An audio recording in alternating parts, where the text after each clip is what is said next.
안녕하십니까? 행복한 안식일 되는 저녁입니다. 오늘은 배를 통해 배우는 세 가지 교훈이라는 제목으로 함께 은혜를 나누고자 합니다. 시편 107편 30절에 있는 말씀을 함께 같이 읽도록 하겠습니다. 읽겠습니다. 그들이 평온함으로 말미암아 기뻐하는 중에 여호와께서 그들이 바라는 항구로 인도하시는도다. 바라는 항구로 인도하신다라고 말씀합니다. 그래서 이를 통해서 배를 통해 배우는 세 가지 교훈이라고 정해 보았습니다. 여호와께서는 항구로 원하는 모든 사람들을 인도하십니다. 오늘은 이 배를 통해서 하나님께서 우리에게 하시는 말씀을 함께 배우고 나누고자 합니다.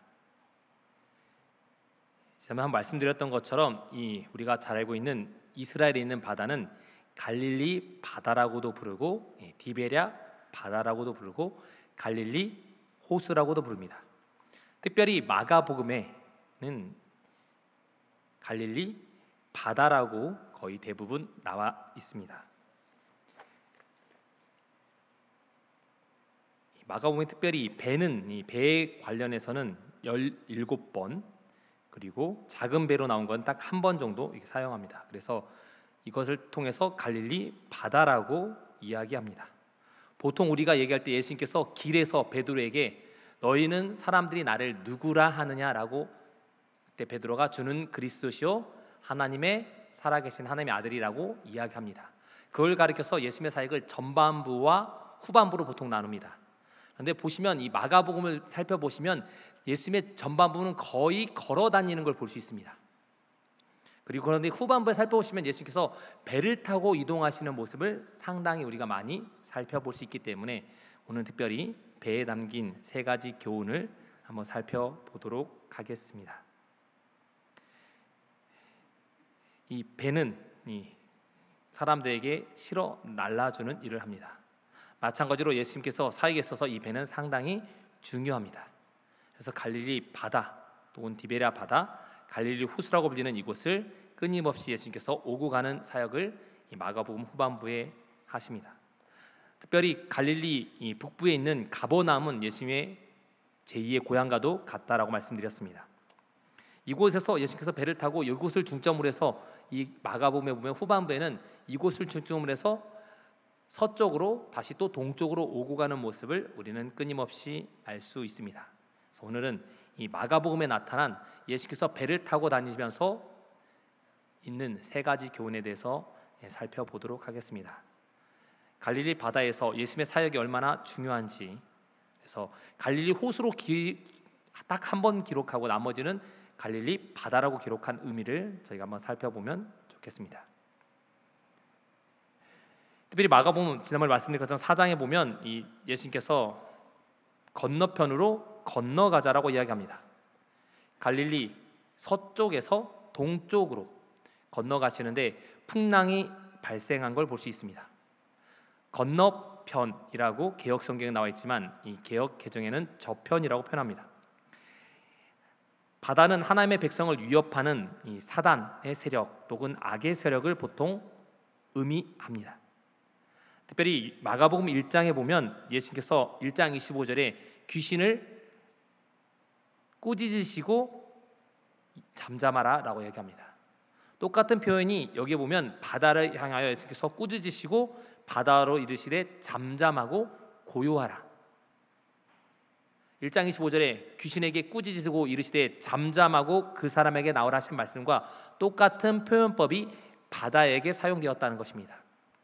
그렇기 때문에 바다 또한 사단을 예표하는 것으로 많은 사람들이 생각하고 유대인의 문헌에도 이 바다를 사단으로 많이 이야기합니다.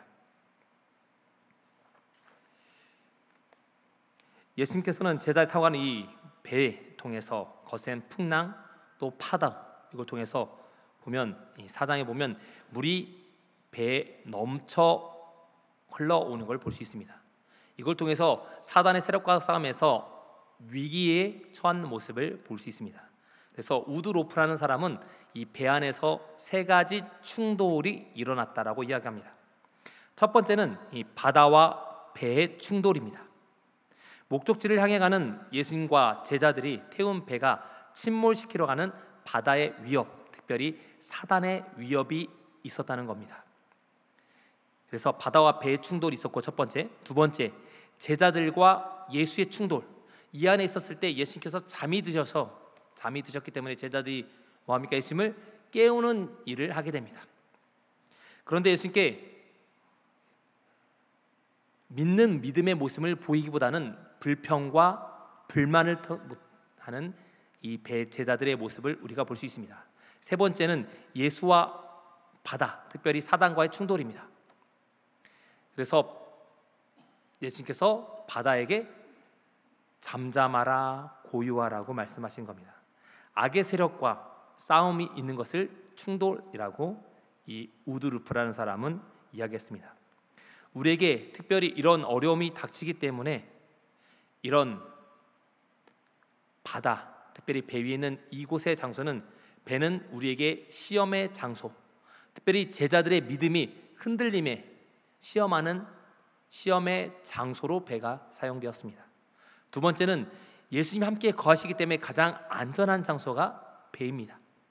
그런데 제자들은 이것을 잊어버렸다는 것입니다. 배는 위태로운 곳이 아니라 믿음을 시험할 수 있는 장소입니다. 마찬가지로 마지막 때에도 우리에게 흔들림의 시기가 분명히 온다라고 이야기합니다.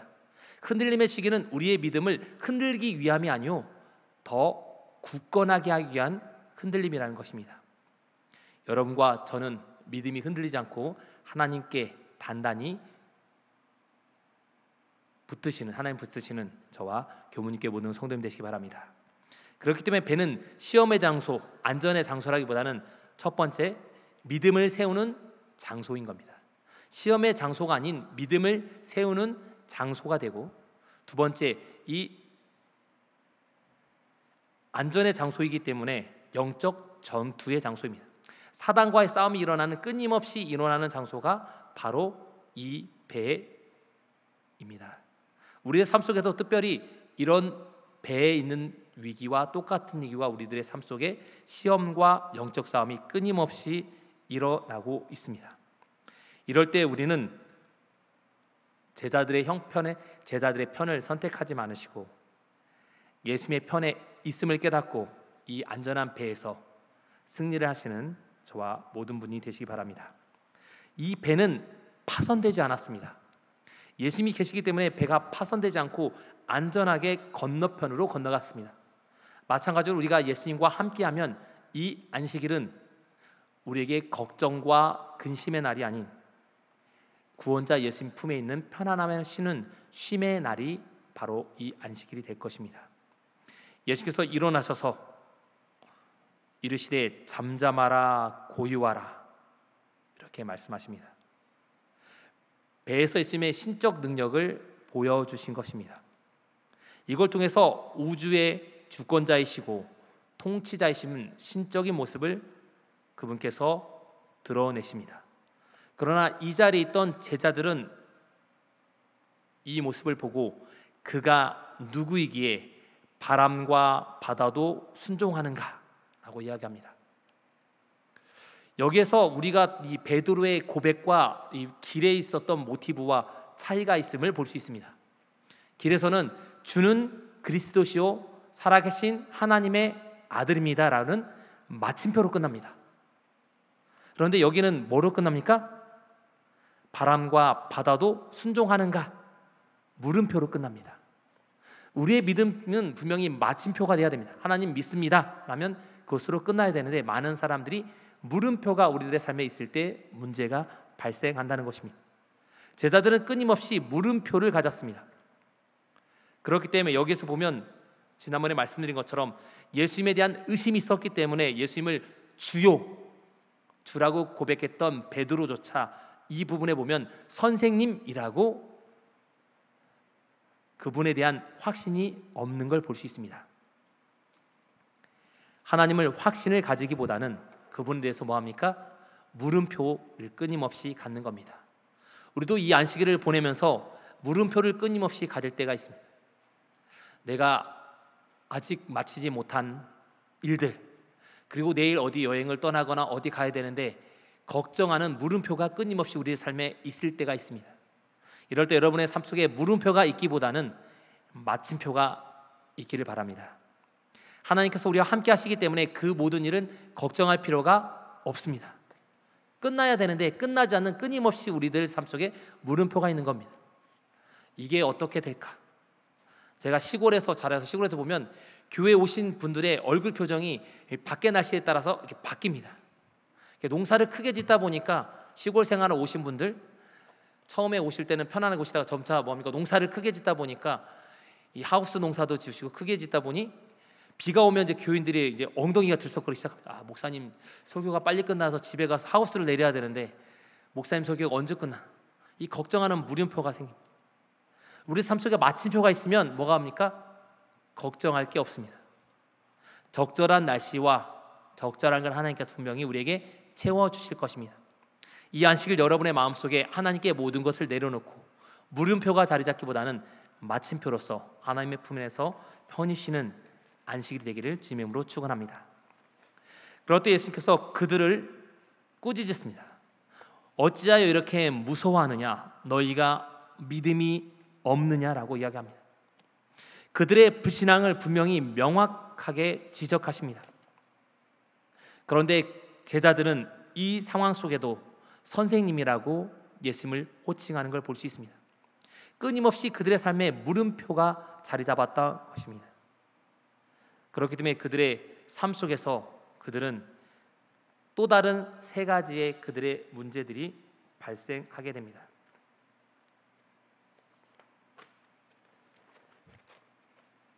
예수님은 그들에게 이야기합니다. 그들에게 떡 되시던 일도 깨닫지 못한다고 이야기합니다. 얼마 전에 오병이의 기적을 통해서 그들에게 이적을 베풀었는데 제자들이 뭐합니까? 배를 타고 가서 예수님이 안 계시자 그들은 걱정과 근심에 빠지고 살기 위해서 여러 가지 그들이 일하는 걸 볼 수 있습니다. 자신의 삶을 살기 위해서 인간의 노력을 끊임없이 다하는 겁니다. 우리도 마찬가지로 우리의 삶 속에 인간의 노력을 끊임없이 다할 때가 있습니다. 물음표의 삶을 살게 되면 하나님이 함께 하심을 깨닫기보다는 내 온 힘을 다해서 다하다가 결국에 뭡니까? 마지막에 포기하고 하나님께 맡깁니다. 진작에 맡기면 편할 텐데 뭐합니까? 마지막에 맡기는 것입니다. 한 이야기가 있습니다. 한 사람이 산에 올라가다가 떨어져서 낭떠러지에 떨어져서 나무를 하나 잡았습니다. 그래서 하나님께 기도합니다. 하나님, 저 좀 살려주십시오. 하나님의 목소리가 들립니다. 손을 놔라. 그러자 이 사람이 이렇게 얘기합니다. 거기 다른 사람 없습니까? 하나님께 분명히 기도하고는 손을 놓지 못합니다. 그리고 결국에 새벽에 힘이 지나여 손을 놓았습니다. 죽었을까요? 네, 살았습니다. 바로 밑에 봤더니 1m도 되지 않은 겁니다. 이 사람이 손을 놨으면 그렇게 밤새 고생하지 않아도 될 건데 많은 사람들이 이 사람처럼 무지한 채 행하게 됩니다. 그래서 첫 번째 우리는 이 교훈을 통하여 첫 번째 무엇을 배우냐면 제자들의 몰 이해를 배우는 겁니다. 무지함을 우리는 알게 됩니다. 아무리 예수님께서 가르쳐줘도 소기의 경읽기처럼 그들은 3년 반 동안 아무리 이야기해도 깨닫지 못하는 것입니다. 그렇기 때문에 예수님께서 배에 오셨을 때 나는 내가 바로 그다라고 내니라고 이야기합니다. 출애굽기에 이야기하셨던 나는 스스로 있는 자다 I am I 라고 얘기한 그분께서 다시 한번 신약에 오셔서 내가 바로 구약의 그 스스로 있는 자다라고 이야기하신 겁니다.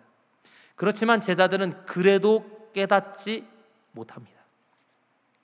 그래서 어떤 사람은 이걸 가리켜서 세 가지의 문제가 있다고 이야기합니다. 첫 번째는 아무리 가르쳐도 깨닫지 못하는 제자들의 무지함을 이곳에서 살펴볼 수 있고, 두 번째는 이 무지함으로 인하여 제자들의 오해가 발생했다는 겁니다.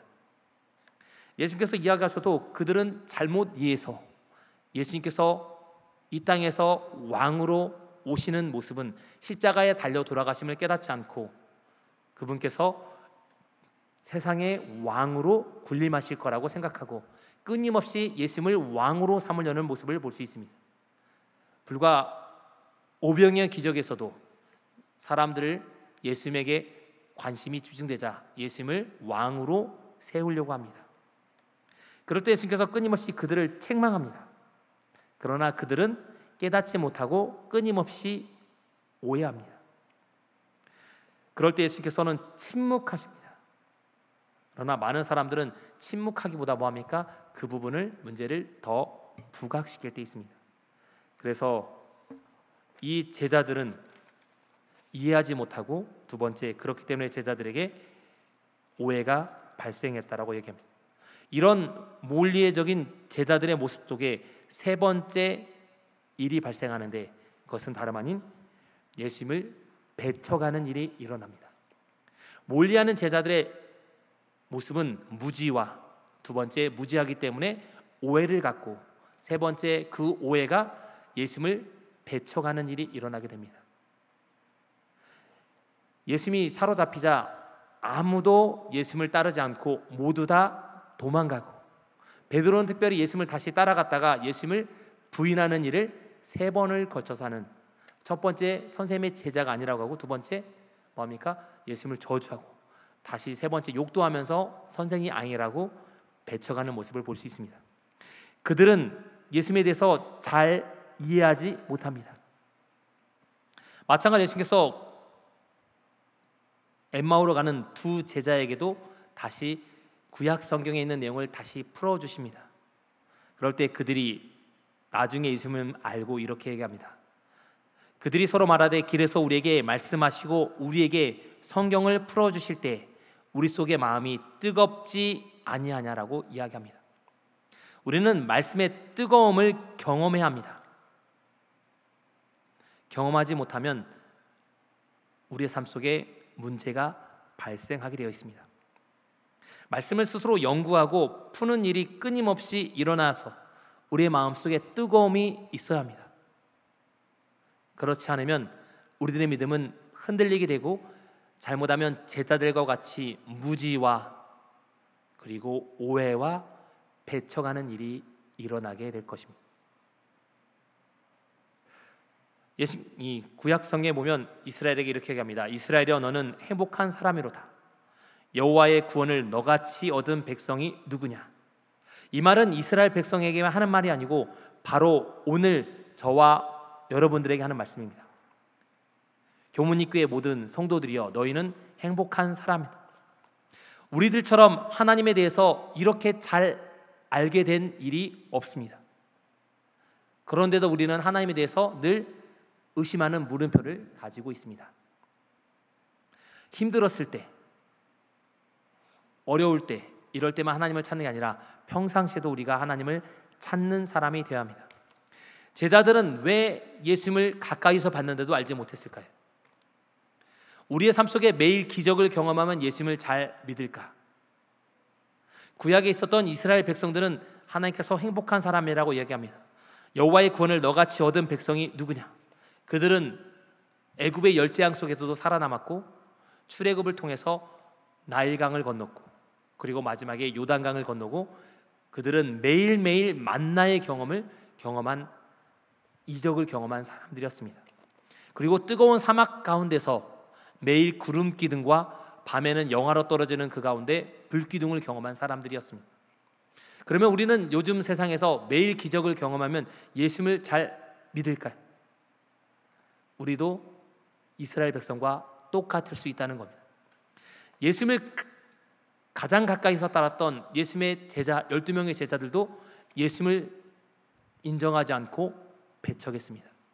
그들은 예수님과 함께 다니면서 이적도 경험하고 둘씩 짝을 지어 다니면서 예수님의 이름으로 귀신도 쫓고 옷도 헤어지지 않는 경험을 합니다. 그랬던 그들조차 예수님을 배척합니다. 우리도 잘못하면, 우리 스스로 하나님의 말씀을 읽지 못하면 제자들과 같은 무지와 오해와 배척의 시간을 보낼 수 있다는 겁니다. 이 세 가지 단계가 하나씩 차근차근 오게 되어 있습니다. 그래서 사도 바울은 이렇게 얘기합니다. 형제들아, 지혜는 아이와 가이가 되지 말고 악에는 어린아이가 되라. 지혜는 장성한 사람이 되라. 어린아이와 같은 순수한 마음을 가지고 지혜로운 장성한 사람이 되라고 얘기합니다. 그리고 히브리에서는 이렇게 얘기합니다. 때가 오래되었으므로 너희가 마땅히 선생이 되었을 터인데 너희가 다시 하나님의 말씀에 초보에 대하여 누구에게 가르침을 받아야 할지니 단단한 음식은 못 먹고 젖이나 먹어야 할 자가 되었도다. 교회에 이제 1년 이상 다녔으면 여러분 스스로 가르치는 사람이 되셔야 합니다. 근데 아직도 뭐합니까? 목사님, 저는 아는 게 없습니다. 제가 인턴 때 50년을 다닌 분들을 판을 맡아도 아직도 모른답니다. 성경을 일주일에 2번씩 3번씩 읽는 분들이 모른다고 하면 저는 얼마나 더 모를까요? 제가 그래서 말씀드렸어요. 아니, 한 달에 3번씩 4번씩 읽으시 모르면 어떻게 합니까? 여기에 보면 단단한 음식은 못 먹고 젖이나 먹어야 할 자. 신앙을 오래 해도 오래 할수록 뭐합니까? 초보처럼 되면 젖을 먹는 아이가 될 수밖에 없습니다. 13절과 14절 이렇게 합니다. 이는 젖을 먹는 자마다 어린아이니 의의 말씀을 경험하지 못하는 자요 단단한 음식은 장성한 자의 것이니 그들은 지각을 사용함으로 연단을 받아 선악을 분별하는 자들이니라. 우리는 오늘 제자들의 살편을 보면서 우리의 믿음을 뒤돌아봐야 합니다. 우리가 이제 1년 이상 교회에 다녔다면 여러분 스스로 말씀을 알고 가르칠 수 있는 사람이 되어야 합니다. 우리와 개신교회 사람들 살펴보면 우리가 훨씬 더 많이 알고 있습니다. 제가 이모 집에서 6개월 살면서 이모가 관련된 이 명성교회 관련된 책을 제가 다 살펴봤습니다. 너무 허접한 책들이 많이 있습니다. 그렇지만 그 사람들은 그걸 가지고 사람들을 가르치고 있습니다. 또 우리는 더 좋은 걸 가지고 있으면서 사람들을 못 가르친다고 이야기합니다. 그것은 우리가 잘 살펴보지 않았기 때문입니다. 제자들의 몰리에는 또 다른 것이 아니라 현재 우리의 믿음의 상태를 보여주는 것입니다. 제자들이나 우리나 별반 차이가 없습니다. 우리도 믿음이 없는 건 똑같습니다. 매일의 하나님의 이적을 경험한 이스라엘 백성이나 3년 반 동안 신의 현연한 모습을 경험한 제자들, 그들의 모습과 어쩌면 하나님보다 더 바쁘게 세상 일로 바쁘게 살아가는 우리의 모습은 별반 차이가 없다는 것입니다. 우리도 매일의 삶 속에서 하나님에 대한 이해를 끊임없이 가져야지만이 믿음의 흔들림 없이 굳건하게 설 수 있습니다. 이 안식일 하나님께 나오신 여러분과 방송을 보시는 모든 분들, 하나님께 모든 짐들을 내려놓고 하나님 품에서 편안히 쉬는 안식일이 되시기 바랍니다. 그래서 제자들의 몰리에처럼 살지 마시고 하나님께 대한 이해하는 여러분이 되시기 바랍니다. 두 번째 살펴보면 예수님께서는 갈릴리 해변에서 시몬과 그의 형제들을 바다 그물을 던진 걸 보고 그들을 부르십니다. 두 번째 야고보와 그의 형제도 부르십니다. 분명히 이들은 배를 버려두고 예수님을 쫓았다라고 이야기합니다. 그러나 우리가 살펴보면 예수님의 조금 전에 말씀드린 것처럼 마가복음에 보면 끊임없이 후반부에 보면 배를 타고 이동하는 걸 볼 수 있습니다. 예수님의 여러 가지 씨 뿌리는 비유나 천국에 대한 비유나 여러 가지 비유를 육지에서 배를 띄운 다음에 사람들에게 이야기하는 걸 볼 수 있습니다. 이 배는 그렇기 때문에 효과적으로 사람들에게 음성을 전달하는 장소로 사용되었습니다.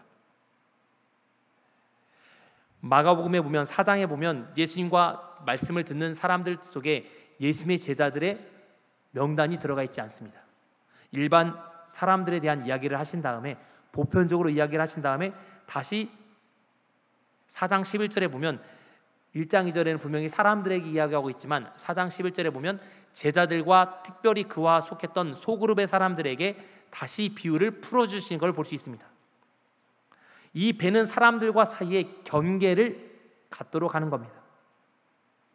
가르침의 장소, 특별히 설교의 장소로서 이 배가 사용된 것입니다. 예수님의 핵심 제자였던 베드로와 야고보, 요한에게 있어서 배는 자신들의 생계에 있어서 가장 중요한 장소였습니다. 부르심의 장소에서 그들을 부르실 때 이 배를 배경으로 일어난 걸 저희는 볼 수 있습니다. 그런데 그들이 예수님을 따르면서 배를 버렸습니다. 살아왔던 삶의 방식을 버려버린 것입니다. 그리고 방향을 바꿔서 사람을 구원하는 사람을 낚는 어부로 그들의 삶을 바꾸셨습니다. 그런데 아이러니하게도 마가복음에는 그 생계에 있었던 배의 장소가 전혀 다른 장소로 사용되는 걸 볼 수 있습니다.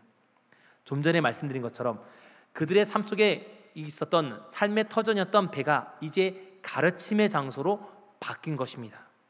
그리고 그들을 이동수단의 장소로 바꾸는 걸 볼 수 있습니다.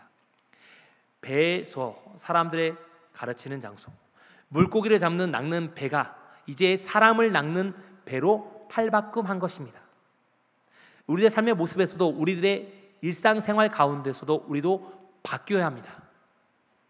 늘 똑같은 일상이 일어나더라도 그 일상이 우리의 삶 속에 생각과 가치관이 바뀌면 또 다른 복음의 장소로 바뀔 수 있다는 것입니다. 예수님의 제자들이 있어서 삶의 장소였던 이 배가 이제 가르침의 장소로 바뀐 것입니다. 사람들을 가르치기 위해서 육지에서 조금 떨어져서 사람들에게 효과적으로 가르치기 위하여 예수님께서 그곳에서 사람들을 보면서 가르쳤습니다. 사람들은 해변에 앉아 있고 예수님은 조금 떨어진 곳에서 말씀을 가르치십니다. 저도 연극을 해봤는데 고등학교 때 500명 앞에서 연극할 때 그 당시는 이 마이크가 없어서 마이크 없이 연극을 했습니다. 왜냐하면 연극할 때 목소리는 항상 커야 하기 때문에 제가 이렇게 해서 마이크 없어도 제가 어느 정도 이 정도에서는 제가 연극을 했던 적이 있습니다. 그러니까 마이크가 예전에 있으니까 좀 어색한 걸 보였어요. 분명히 보면 뭐합니까? 예수님께서 목소리는 얼마나 크셨을까? 그런 예수님의 목소리는 많이 크지 않으셨을 것 같습니다. 아마 복식호흡을 이용하셔서 상당히 멀리까지 사람들에게 말씀을 잘 전해왔을 것으로 생각합니다. 특별히 예수님께서 보면 여기에 보면 예수님의 그림에도 나와 있는 것처럼 예수님께서 앉아 있는 걸 볼 수 있습니다. 당시의 선생님들은 앉아서 사람들에게 가르쳤습니다. 예수님께서 서서 가르친 게 아니라 앉아서 가르쳤다는 말은 예수님께서 권위 있는 사람이라는 겁니다.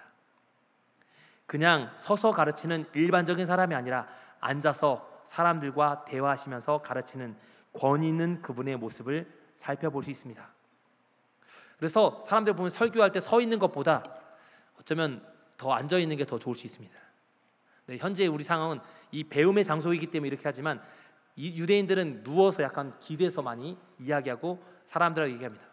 보면 사람들과 가까이 있는 건 소그룹을 할 때는 그래서 좀 더 자유로운 분위기가 좋습니다. 그래서 우리 안식일 학교도 좀 더 변화되어서 자리가 좀 더 이 가르침의 장소가 아닌 서로 이렇게 함께 상호 교류할 수 있는 장소로 바뀌는 게 더 좋습니다. 보시면 예수님의 모습도 보면 예수님을 가운데로 하고 사람들이 이렇게 둘러서 빙 둘러 있는 모습을 볼 수 있습니다. 이 말은 가르치면서 서로 대화할 수 있다는 겁니다. 이게 상당히 좋은 장소입니다. 그래서 배는 사람들이 예수님을 병낫길에서 모여 있는 사람들을 피하는 장소도 사용됩니다. 그래서 어느 정도 경계를 주기 위한 장소, 가르치기 위한 사람들과의 관계를 어느 정도 위에서 배를 띄우는 것을 볼 수 있습니다. 효과적으로 음성을 전달하기도 위하지만 사람들과 어느 정도 거리를 위해서 예수님의 쉼의 장소로 사용된 게 바로 배였습니다. 배에 있는 제자들에게 특별히 가르침의 장소로 사용된 거 볼 수 있습니다. 사람들에게도 가르치지만 다시 제자들에게 이 비유에 대해서 다시 한번 설명하는 걸 볼 수 있습니다. 예수님께서 다시 한번 제자들을 또 한번 가르치십니다. 이 파도 속에도 예수님께서 제자들에게 너희가 왜 떡을 챙기지 않았냐고 떡에 대해서 말씀하실 때 제자들은 떡을 챙기지 않은 것에 대한 이야기할 걸 때 사두개인과 바리새인의 이 떡을 조심하라고 이야기하십니다. 그래서 그들에게 어떠한 것에 생명의 떡이신 예수님을 다시 한번 가르치실 때 배에서 그들에게 가르치신 것을 볼 수 있습니다. 그래서 배는 가르침의 장소로 두 번째 우리는 살펴볼 수 있습니다. 세 번째 배는 무엇으로 사용됐을까요? 세 번째 교훈은 예수님께서 보면 우리가 저편으로 건너가자라고 이야기하십니다. 배는 건너가는 데 사용된 게 바로 배였습니다. 이스라엘 백성들은 특별히 이 땅을 이 지도에서 보면 이 디베라에서 반대편에 거라사 지역으로 건너가자라고 이야기합니다. 복음을 전하는 데 있어서 유대인들과 이방인들에게 있어서 이 바다는 서로의 경계였습니다. 유대인들은 그래서 이 땅을 특별히 자신에 속한 지향을 유대인의 땅이라고 이야기하고 옆에 있는 땅을 이방인의 땅으로 구분짓습니다. 예수님께서는 배를 타고 그래서 제자들에게 쉼의 장소로서도 배를 제공하셨습니다. 그런데 사람들이 보면 이 배를 뭐합니까? 따라오는 사람들의 모습을 볼 수 있습니다. 보면 예수님께서는 배의 해안을 따라서 움직이는 걸 볼 수 있습니다. 도망가기보다는 이동의 장소, 그리고 마가복음 8장에 보면 배에 오르사 달마누마 지방으로 건너편으로 가셨다고 표현합니다. 이 가버나움 아래에 있는 지방이 달마누나 지방입니다. 이곳에서 예수님께서 이동의 장소, 특별히 보면 귀신 들린 자를 장소를 고치신 거라사 지역은 건너편이라고 이야기합니다. 이 땅은 특별히 유대인들은 요단 동편이라고 얘기했습니다. 그리고 자기들이 속해 있는 요단 서편이라고 얘기하지 않고 유대인의 땅, 유대 땅이라고 이야기합니다. 그래서 유대인의 땅은 성스러운 땅이라고 이야기합니다. 근데 요단 동편을 살펴보시면 르우벤 지파와 므낫세 반 지파들이 있었던 땅이기 때문에 요단 동편 이방인의 땅이보다는 이스라엘 땅입니다. 요단강 동편도 이스라엘 땅인데 요단 동편 이방인의 땅이라고 얘기해서 서로 구분지어 버립니다. 종교적으로, 인종적으로, 지역적으로 그들은 구분지어 버립니다. 그래서 이 마가는 예수님께서 후반부에 이 배를 통해서 바다 건너편으로 건너가자는 것은 이 배를 통해서 이동수단으로 사용해서 복음의 통로로서 이것을 이용하셨음을 볼 수 있습니다. 배는 가르침의 장소로 사용되기도 했지만 특별히 배는 이동의 장소, 이스라엘 백성들이 나누어 버린 이 장소를 배는 아무 거리낌 없이 왕래하는 걸 볼 수 있습니다. 가버나움에서 거라사 지역으로. 그래서 배는 연결 통로의 장소로서 사용된 걸 볼 수 있습니다. 이 배처럼 우리의 역할을 분명히 해야 합니다. 배는 연결 통로의 역할을 충실히 했기 때문입니다. 이방 지방과 유대인의 지방을 연결하는 통로의 역할.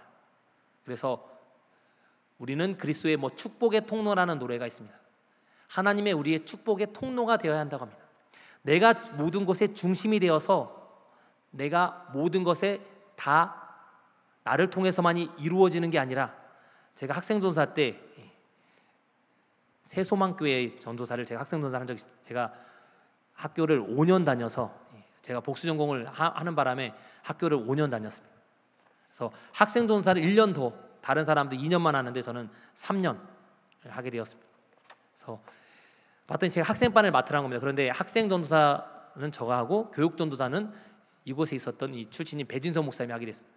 네, 1년은 2명이 있지만 1년 뒤는 제가 없으면 학생반과 청년반이 2명을 다 할 수 없습니다. 그래서 어떻게 하면 좋을까 하다가 학생들을 끊임없이 청년들과 연결시켰습니다. 그래서 제가 빠지면 학생반이 무너지는 게 아니라 제가 없어져도 1년 뒤에 없더라도 교육전도사나 학생전도만 오더라도 있을 수 있도록 우리가 그런 역할을 해야 됩니다. 많은 사람들이 내가 이 교회의 중심의 역할을 해서 나를 통해서 사람들과 관계 맺도록 합니다. 나를 연결 통해 내가 떠나버리면 사람들과 연결점이 없습니다. 목회자가 교인들과 연결점이 되어버리면, 목회자가 빠져버리면 교회는 무너지게 되어 있습니다. 목회자가 연결 통로가 아니라 성도들끼리 서로 연결 통로, 하나님의 예수 그리스도를 통해 우리가 연결점이 되어야 합니다. 우리는 하나님과 연결 통로가 되어야 되지 내가 그곳에 있는 장애물처럼 중간 거점이 되어버리면 안 됩니다. 톨게이트가 되면 안 되는 겁니다. 자유롭게 오갈 수 있는 축복의 통로로 되어야 합니다. 그래서 세 번째, 배는 장벽을 허무는 역할을 하게 됩니다. 배는 이 역할을 충실히 행했습니다. 이스라엘 백성들은 자신에게 구원만 있다고 생각해서 사람을 나누어 버립니다. 민족도 나눠버리고, 그리고 사마리아와 유대인을 구별하고, 구원은 자신들에게만 있다고 해서 그 사람들은 구원받지 못한 사람으로 나누어 버립니다.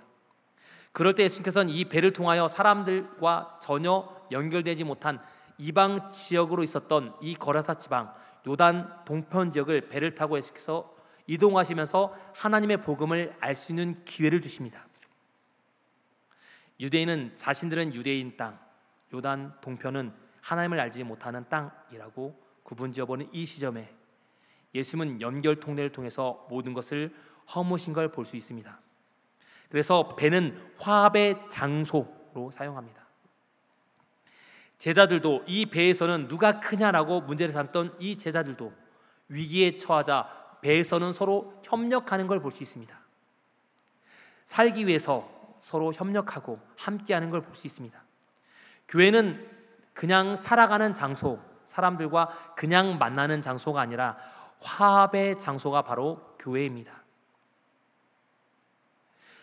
교회는 빛을 발하는 건 사람들이 서로 연합하고 하나 될 때 빛을 발할 수 있습니다. 배는 또한 바다를 가로질러 갑니다. 문제가 되는 것을 지름길처럼 질러가는 겁니다. 정상적인 방법으로도 갈 수 있지만 모험을 비롯한 방법으로도 사용되기도 합니다. 우리는 교회 안에서 한 배를 탄 사람들입니다. 같은 목표를 가지고 하늘에 가기 위해서 끊임없이 노력하는 사람이기 때문에 서로 신앙에 있어서 경쟁 관계가 아닌 협력 관계, 화합의 관계임을 우리는 깨달아야 합니다. 그래서 제자들의 세 가지 우리는 살펴볼 수 있습니다. 제자들의 몰이해, 그리고 배는 가르침의 장소, 세 번째 배는 장벽을 허문 장소입니다. 우리는 이걸 통해서 세 가지를 다시 살펴봐야 됩니다. 교회 안에서 우리는 재림교인으로서 몰이해를 깨야 합니다. 무지를 깨야 됩니다. 하나님의 말씀을 읽는 사람들이 되어야 합니다. 특별히 교회 안에서 가르침의 장소고 배움의 장소인 이 교회에서 서로 연합하는 사람들이 되어야 합니다. 그래서 서로의 장벽을 깨는 사람들이 되어야 합니다. 그리스도는 교회의 머리입니다. 그리고 우리는 지체의 각 부분입니다. 그렇기 때문에 그리스도 안에서 우리는 하나 된 사람들이기 때문에 누가 서로 높냐 낮은을 따진 것이 아니라 서로 협력하는 사람입니다. 교회 안에서는 학벌이나 지연이나 사회적 지위의 그것에 문제되지 않습니다. 모두 다 하나님의 형제요 자매이기 때문에 교회 안에서는 다 형제와 자매로 많이 부르기 때문입니다. 그렇기 때문에 우리는 하나 된 사람으로서 하늘에 모두 함께 가는 사람들로서 하나님의 말씀을 읽고 살펴보면서 잘못된 부분들을 서로 고쳐주고 서로 함께 협력함으로써 하늘에 모두 함께 가시는 교무님께 모든 성도님 되시길 바라면서 말씀 마치겠습니다.